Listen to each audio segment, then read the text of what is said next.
मुंबई महानगरपालिकेच्या निवडणुकीचा प्रचार हा अखेरच्या टप्प्यात आला. अवघा एकच दिवस शिल्लक राहिलेला आहे. साहजिक आहे, सगळ्याच राजकीय पक्षांना हे शेवटचे दिवस अत्यंत महत्त्वाचे असतात आणि त्या दृष्टीनं त्यांची रणनीती आखणंसुद्धा सुरू असतं. प्रत्येक निवडणुकीचं एक वेगळं वैशिष्ट्य असतं. या निवडणुकीचं एक वैशिष्ट्य आहे ते म्हणजे ठाकरे बंधूंचं एकत्रित येणं. जसे मोठे ठाकरे दोन्हीही राजकीयदृष्ट्या आणि कौटुंबिकदृष्ट्या एकत्रित आले, तसंच त्यांचं कुटुंबसुद्धा एकत्रित आलेलं आहे. पण या कुटुंबांच्या एकत्रित येण्यात सगळ्यांचं लक्ष वेधून घेतलं जात आहे ते एका गोष्टीकडं, ते म्हणजे अमित ठाकरे आणि आदित्य ठाकरे यांच्यामधला बॉन्ड. कालच आपण बघितलं की जी भव्य दिव्य सभा झाली शिवतीर्थावर, त्या सभेमध्ये आदित्य ठाकरे यांचं भाषण संपल्यानंतर अमित ठाकरे यांनी त्यांना कडकडून मिठी मारली. त्याचं कारण आपण त्यांच्याकडून जाणून घेऊया. या प्रचाराच्या धावपळीमध्ये यावेळची निवडणूक कशा पद्धतीनं ते अनुभवत आहेत हेही त्यांच्याकडून जाणून घेऊया. अमितजी, तुमचं खूप खूप स्वागत आहे. कालची जी मिठी होती ती का होती, कशासाठी होती, आणि त्यात एक वेगळा बॉन्ड आम्हाला बघायला मिळाला सगळ्यांना. सो बेसिकली मी आदित्यची सभा चालू झाल्यावर मी तेव्हा पोचलो आणि मला वाटलं की कुठेही मी स्टेजवर नाही गेलो पाहिजे, की कुठेही थोडासा डिस्टर्बन्स झाला तर एक फ्लो तुटतो भाषणाचा. सो मी खाली उभं राहिलो आणि ती संपताना मी वर गेलो आणि ती संपताना ज्या पद्धतीने त्यांनी संपवली ती मला वाटलं की खूप उत्तम प्रकारे संपवली. आणि मला वाटलं की शिवतीर्थावर ही सभा घेणं दोन्ही भावांसमोर ही एक खूप मोठी गोष्ट आहे. त्याच्यामुळे मला वाटलं की खूप उत्तम केलं त्यांनी आणि मला म्हणून वाटलं की एक घट्ट मिठी त्याला मारली पाहिजे भाऊ म्हणून. नक्की. परंतु गेल्या निवडणुकीचं विधानसभेचं चित्र वेगळं होतं. तुम्ही दोघेही भाऊ रिंगणामध्ये होता, निवडणुकीच्या रिंगणात होतात. प्रचार होत असतो, प्रचारामध्ये एकमेकांवर आरोप प्रत्यारोप होत असतात. एकमेकांच्या कामामधल्या त्रुटीसुद्धा सांगितल्या जातात. तशाच काही त्रुटी गेल्या वेळेला तुम्ही आदित्यबद्दल सांगितल्या होत्या. पण ह्या 4-6 महिन्यात बरंच काही बदललं आहे. जे बदललेलं चित्र आम्हाला दिसतंय. आदित्य ठाकरेंबरोबर आधीपासूनच तुमचा संवाद होता का? तू बोलला तर बेटर आहे, मला खूप आवडलं. हां, सो माझा संवाद आधीपासून म्हणजे खूप आधी होता. भाऊ म्हणून मी त्याच्याशी खूप जवळ होतो, कारण एज गॅप कमी होता आमच्यात. त्याच्यामुळे मी मातोश्रीला खूप असायचो आणि भाऊ म्हणून तसं बघायला गेलं तर राहुल असेल, निहार असेल, माझ्यापेक्षा खूप मोठे आहेत. पण आदित्य माझ्या जवळचा होता. मग यश आहे जो माझ्या आत्याचा मुलगा आहे, किंवा आकाश आहे जो माझ्या मावशीचा मुलगा आहे. हे आम्ही खूप क्लोज होतो आणि आम्ही मातोश्रीवर खूपदा जायचो. तर तेव्हा तो बॉन्ड होता. त्याच्यानंतर जेव्हा तो तुटला, जेव्हा मी माझ्या वडिलांना बघितलं, आणि ते वाद आपल्या सगळ्यांसमोर आहेत, 20 वर्षाचे वाद. पण मला वाटतं की आत्ता जे ते दोन भाऊ चुकले ते एका खूप मोठ्या मुद्द्यावर चुकले, जे एकत्र आले. कारण इतके वर्ष होती, इतक्या वेळेला प्रयत्न झाले. मला वाटत नाही की तेव्हा मला वाटत नाही की ती वेळ होती, तो काळ होता, ते नशीब होतं. आता खूप वर्षांनी ते नशीब आलं आहे. आणि आता आल्यावर मी माझं सगळं बॅगेज बाजूला ठेवलं आहे. कारण माझ्या डोक्यात थोडी जरी एक कणकण असती तर मला ते ऑर्गॅनिकली मी 100% देऊ नसतो शकलो. मी सगळं बॅगेज बाजूला ठेवलं आहे, कारण मला माहिती आहे आपण एका मोठ्या उद्देशाने एकत्र आलो. आणि आदित्यबरोबर तर माझा एक बॉन्ड लहानपणापासून होताच. प्रत्येक निवडणूक वेगवेगळी असते. गेल्या वेळेला तुम्ही विधानसभेच्या निवडणुकीमध्ये स्वतःसाठी प्रचार करत होता, यावेळेला तुम्ही इतर उमेदवारांसाठी प्रचार करत आहात. स्वतः निवडणूक लढणं आणि इतरांसाठी प्रचार करणं याच्यामध्ये काय फरक आहे? आणि तशी ही महानगरपालिकेची निवडणूक म्हणून तुम्ही ही पहिलीच निवडणूक आहे जी तुम्ही अनुभवत आहात. या निवडणुकीचा अनुभव कसा आहे आणि या दोन गोष्टीतला फरक कसा आहे? मला फरक अजिबात नाही वाटत आहे. कारण मी त्या दिवशी आमचं जेव्हा वचननाम्याचं प्रेझेंटेशन झालं तेव्हा पण मी बोललो की तुम्ही नगरसेवक झाला म्हणजे मी झालो. मी सगळ्यांकडनं काम करून ते घेणार, जी माझी इच्छा असणार, जे आपण वचननामे दिले. त्यांची इच्छाशक्ती आहेच, पण त्याच्यात माझी इच्छाशक्ती जोडली जाणार आहे. तर तुम्हाला 5 वर्षात एक वेगळी मुंबई दिसेल. मी तुम्हाला सांगतो तसं की प्रचार मी माझ्यासाठी जसा केला तसाच त्यांच्यासाठी करतो, की डोर टू डोर जातो आहे किंवा प्रचार रॅलीमध्ये येतो आहे किंवा लोकांना भेटतो आहे. मला वाटतं की ह्या गोष्टींमध्ये ज्या वेळेला एक कनेक्शन होतं ते मला वाटतं खूप स्ट्रॉंग असतं आणि त्याच्या प्रयत्नात मी आहे. पण जसं तुम्ही म्हणालात की मी प्रत्येकासाठी तसाच प्रचार करतो जसं मी स्वतःसाठी केला.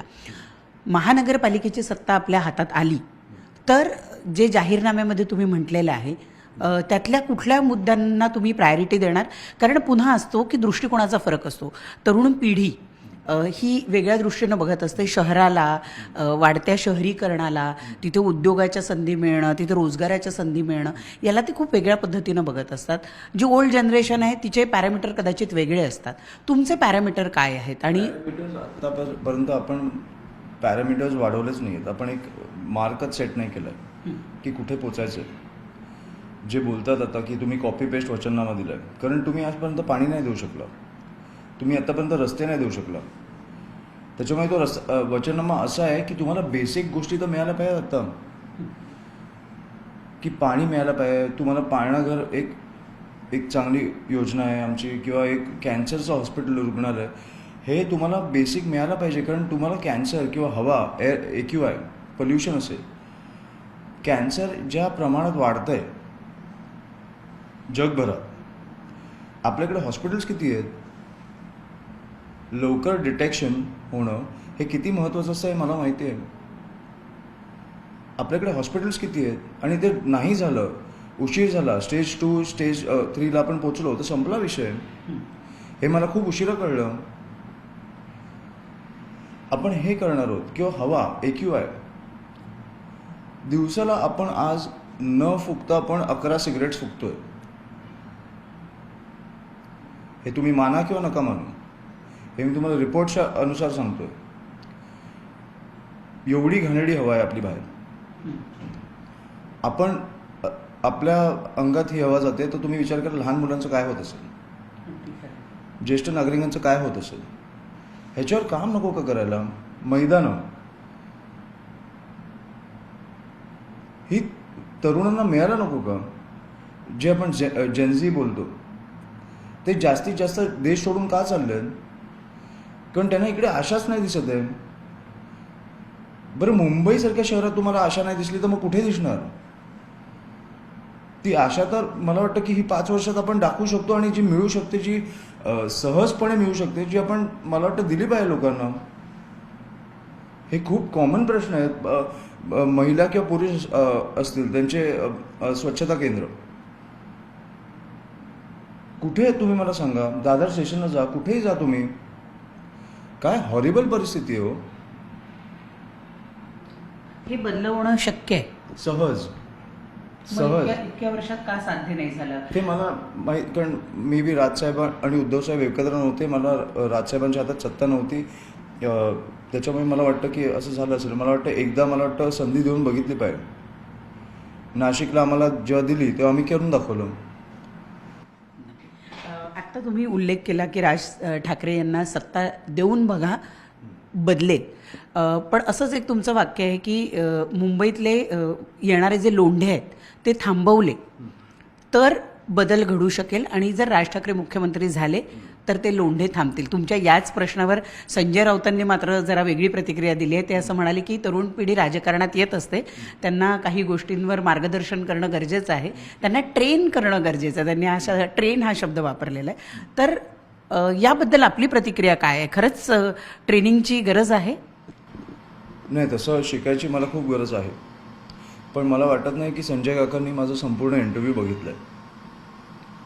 ट्रेन थांबवणार म्हणजे मी बोललेलो की आपण अधिकृतपणे लोकांना आपण मुंबईत घेणार किंवा महाराष्ट्रात घेणार. जे लोंढे येत आहेत किंवा आपण कुठे, तुम्ही विचार करा अब्रॉड गेला, आपल्याला सांगायला लागतं की आपण बिझनेससाठी जातो आहे की प्लेजरसाठी जातो आहे, वेकेशनसाठी जातो आहे की बिझनेससाठी जातो आहे. तसं तुम्ही कुठच्याही राज्यातनं दुसऱ्या राज्यात जाऊ शकता, पण तिकडे तुम्हाला सांगायला लागतं पोलीस स्टेशनला जाऊन की मी असा मनुष्य आहे, मी इकडे आलो आहे, मी कुठच्या कामासाठी आलो आहे, मी किती दिवस राहणार आहे, हे सांगायला लागतं. अधिकृतपणे तिकडे एक रिपोर्ट लिहिला जातो. अधिकृतपणे आम्ही लोक घेणार आहोत. ट्रेन थांबवणार म्हणजे ट्रेनच्या पटरीसमोर आम्ही उभे नाही राहणार आहोत. सो मला वाटतं की संजय काकांनी तो संपूर्ण इंटरव्ह्यू बघितला नसेल, कारण ती एक क्लिप, जसं साहेबांची अर्धवट क्लिप घेऊन फिरवायचे तसं माझी अर्धवट क्लिप घेऊन फिरवत आहेत. No problem. मला वाटतं संजय काकांना तसा प्रश्न विचारला गेला असेल, तो त्यांनी संपूर्ण क्लिप बघितली नाही. पण शिकायची मला गरज आहे, पण मी त्या अनुषंगाने बोललेलो. नक्की. पण हे वाक्य जे तुम्ही म्हणताय असं भारतासारख्या लोकशाही देशामध्ये करणं शक्य आहे का? कारण आतापर्यंत हा प्रयोग कुठेच झाला नाही. कारण हे अधिकृतपणे आपण करतोय, हे कायद्यात लिहिलंय की तुम्ही जेव्हा कुठच्याही राज्यात जाल, समजा तुम्ही एका राज्यातनं महाराष्ट्रात याल, तेव्हा तुम्हाला पोलीस स्टेशनला जाऊन जिकडे जाताय तिकडे लिहायला लागतं की मी असा असा मनुष्य आहे, मी इकडे आलो आहे. हे अधिकृत आहे आणि हे लिगल आहे, हा कायदा आहे. असं केलं नाही गेलं ही आपली चूक झाली आजपर्यंत. प्रत्येक शहरांची, प्रत्येक राज्यांची एक लिमिट असते ना. ती लिमिट आपण ती लिमिट आपली क्रॉस झाली आहे. सिस्टम्स कोलॅप्स होत आहेत. आपले रस्ते पुण्यामध्ये एका शहराला तुमच्या जनसंख्येनुसार 15% रस्ते पाहिजेत. पुण्यात 60% आहेत. ट्रॅफिकचे तर हॉरिबल. सो माझं म्हणणं आहे, अधिकृतपणे तुम्ही या. जे काम करताय ते सांगून, काय करताय ते सांगून तुम्ही या. तुमचं नाव नोंदवा पोलीस स्टेशनला जाऊन की मी असं असं आहे, मी आलो. असं कुठं कोणी उठून कुठेही नाही जाऊ शकत. त्याला एक कायदा आहे, कायद्यानुसार या. पण मुंबई हे महाराष्ट्रातलं शहर नाही आहे, तर मुंबई हे आंतरराष्ट्रीय दर्जाचं शहर आहे असं अण्णामलाई रसमलाई म्हटलं. या वाक्य आता ते म्हणतायत की माझ्या बोलण्याचा उद्देश तसा नव्हता किंवा माझ्या वाक्याला तोडून मोडून वापरलं गेलं. सांगतो, भाजप हे ज्या लेवलला, मला कळत नाही की ज्या लेवलला ते हादरलंय. मैथिली ठाकूर असेल किंवा कोणी असेल, सगळ्यांना बोलवत आहेत ते. मला वाटतं की GS वगैरेचे इलेक्शन लागल्यावर पण मला वाटतं की अमित शहा वगैरे येतील. कारण काय प्रकारे कोणी येतंय, काहीही बोलतंय आपल्या शहरांमध्ये, आपल्या राज्यांमध्ये. आपली लोक ऐकून घेत आहेत आणि तो राग कधी येणार आपल्याला? जेव्हा कृपाशंकर सिंग येऊन बोलतात की परप्रांतीय महापौर बसणार, तो राग कधी येणार? जेव्हा असा कोण मलई अण्णामलई तो येऊन बोलतो की मुंबई हे महाराष्ट्राचं नाही आहे, हे राग कधी येणार आपल्याला? हे कोणाला बोलत आहे तुम्ही प्रचारासाठी? कालच्या भाषणातून तो राग निर्मितीला सुरुवात झाली. कालच्या भाषणातून नाही. मला वाटतं की दोघे जेव्हा एकत्र आले हिंदी सक्ती विरोधात, तेव्हाच तो एक मुंबई पण एकवटली आणि तो राग पण दिसू लागला सत्ताधाऱ्यांच्या विरोधात. नक्की. आणि त्यातूनच ही अशी वक्तव्य येतात. हो. पण आणखी वेगवेगळ्या पद्धतीनं ही जी शक्ती एकवटती आहे तिला तोडण्याचा प्रयत्न केला जातो. माणसं पळवली जातात. 65-66 नगरसेवक हे बिनविरोध आणले जातात. दर इलेक्शनमध्ये एक नवीन. मला सांगा, तुम्ही तरी बघितलंय का कधी महाराष्ट्रात ही काय पद्धत चालू आहे? कुठच्या स्तराला नेऊन ठेवलं आपण राजकारण किंवा निवडणुका? तुम्ही लोकांचा हक्क हिरावून घेताय मतदानाचा, आणि आपण सगळ्यात मोठी लोकशाही बोलतोय आपल्याला. ही मला वाटतं की लोकशाही विरुद्ध हुकुमशाही ही लढाई आहे. सत्ताधाऱ्यांची हुकुमशाही विरुद्ध दोन भावांची लोकशाही ही लढाई आहे असं मला वाटतं. कारण आत्ता समजा आम्ही नाही आलो तर 2029 काय होईल ह्याचा मी विचार पण नाही करू शकत. मला वाटत पण नाही की इंटरव्ह्यूज वगैरे चालू असतील. आपली चायनासारखी परिस्थिती होईल की आपल्याला जे सांगितलं जात आहे ते ऐकायचं आहे. अशा प्रकारे काहीतरी होऊ शकतं. कारण सगळे सत्ता केंद्र त्यांच्या हातात गेले. आणि जिकडे बॅलेट पेपरवर निवडणुका झाल्या पंजाब किंवा तेलंगणामध्ये, तिकडे तुम्ही बघा भाजप 4 नंबरवरती आणि 7 नंबरवरती तिकडे नाही जिंकली स्थानिक स्वराज्य संस्था. बॅलेट पेपरवर घ्या ना, समोर या ना तुम्ही. आणि बोलताय ना तुम्ही 2014 विकास केलाय, मग काय घाबरताय? कसली भीती आहे तुम्हाला? मला एवढाच प्रश्न आहे की तुम्ही लोकांचा हक्क कसा हिरावून घेऊ शकता मतदानाचा? पण या प्रत्येक इलेक्शनमध्ये वेगवेगळ्या ट्रिक्स असतात. ही ट्रिक नाही आहे. कसली ट्रिक? 40 लाख दुबार मतदार आणणं, 5 कोटी देऊन उमेदवार विकत घेणं, ही कसली ट्रिक आहे? ही ट्रिक आहे? आजपर्यंत मी स्लोगन्स वगैरे ऐकत आलो की बटोगे तो कटोगे वगैरे. ही कसली ट्रिक? तुम्ही उमेदवारी अर्ज मागे नाही घेतला तर सोलापुरात खून झाला. मी खरं त्या मुद्द्यावर येणारच होते की प्रत्येक राजकारण्याच्या आयुष्यामध्ये काही असे क्षण असतात, काही अशा घटना असतात जे त्याचं संपूर्ण आयुष्य बदलून टाकतात. अमित ठाकरेंना त्या दिवशी इतकं भावूक झालेलं मी पहिल्यांदा बघितलं. तुमच्या आयुष्यात तुमच्या कार्यकर्त्याला केवळ तिकीट मिळालं किंवा तो तुमच्या बाजूनं लढतोय एवढ्या कारणासाठी जर त्याचा खून होत असेल, ही किती भयंकर हलवून टाकणारी घटना आहे. आणि या घटनेने तुमच्या आयुष्यात काय बदल? खूप झालं. माझ्या राजकीय करिअरमधला माझ्या सगळ्यात घाणेरडा दिवस होता, कारण मी त्या 2 मुलींना बघितलं जे रडत होत्या. मी हेल्पलेस झालेलो, हेल्पलेस. मग पहिल्यांदा मला कळलं नाही काय करायचं, की ती एक मुलगी माझ्यासमोर बोलते माझे वडील मला परत पाहिजेत. निवडणुकीच्या आपण समजू शकतो काहीतरी नॅचरल कॉजने मृत्यू झाला तर, पण निवडणुकीसाठी कोणतरी खून करतंय, छातीत चाकू खूप असतंय. ह्या परिस्थितीत आपण पोचलोय. मी त्या मुलीला काय बोलू? बरं, हा पॅन्ट आपण सेट करतोय पुढच्या तरुणांसाठी जे राजकारणात येऊ पाहतात, की तुम्हाला असं राजकारण करायचं.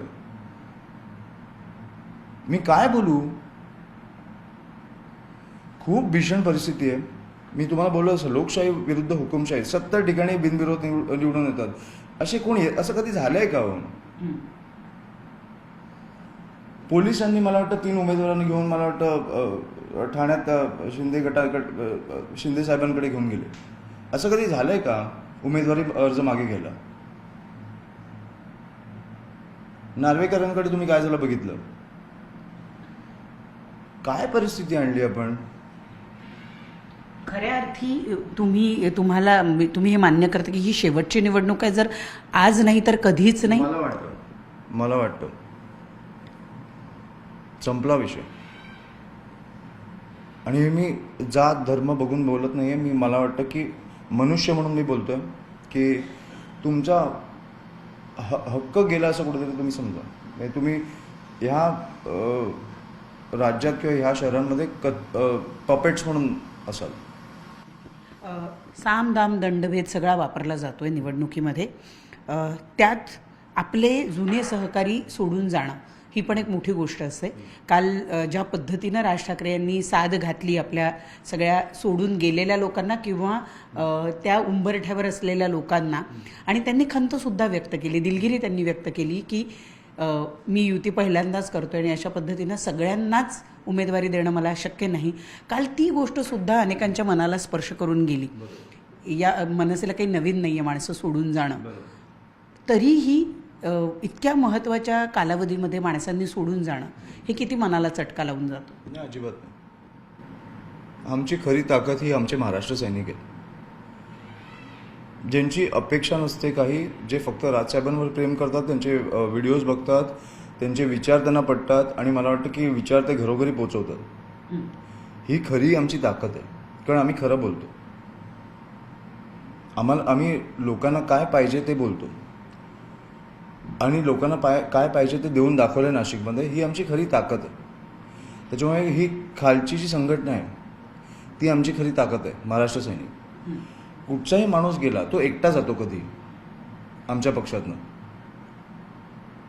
असं काही मोठं झुंड वगैरे घेऊन जात नाही. त्याच्यामुळे मला ह्या गोष्टींमध्ये फरकच नाही पडत. खरी ताकद ही राजसाहेब आहेत आणि आमचे महाराष्ट्र सैनिक आहेत. एक शेवटचा प्रश्न की मुंबई महानगरपालिकेवर तुम्ही जाहीरनामा खरं तर प्रसिद्ध केलेला. शिवसेनेमधली पण हीच परिस्थिती आहे की कोणीही गेला तरी एकटा जातो. शिवसैनिक तिकडचे तिकडे असतात.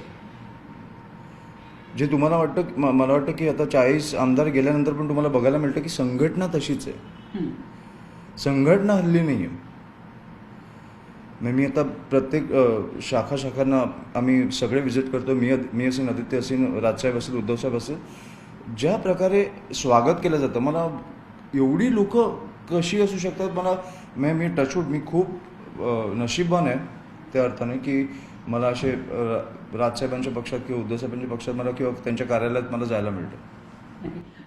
महानगरपालिका, मुंबई महानगरपालिका ही अनेक अर्थांनी वेगळी आहे.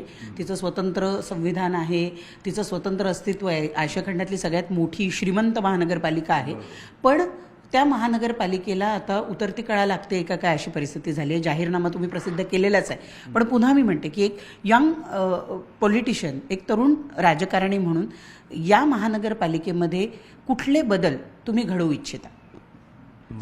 सत्ता आल्यानंतर महानगरपालिका म्हणजे मुंबई महानगरपालिकेच्या जी काही विकास कामं चालू आहेत किंवा जे काही प्रकल्प चालू आहे यामध्ये महत्त्वाच्या कुठल्या गोष्टी आहे सत्ता आल्यानंतर मुंबई महानगरपालिकेमध्ये त्या प्रायोरिटीनी करायच्या? सगळ्या टेक्निकल गोष्टीमध्ये तुम्ही पडू नका. तुम्हाला 5 वर्षांनी शहर बदललेलं दिसेल. तुम्हाला 5 वर्षांनी शहर बदललं दिसेल. तुम्हाला ती प्रोसेस चालू झालेली दिसेल. तुम्हाला कुठेतरी आनंद होईल की आम्ही या शहरांमध्ये राहतो. जेवढे मी तुम्हाला गॅरंटी देऊ शकतो.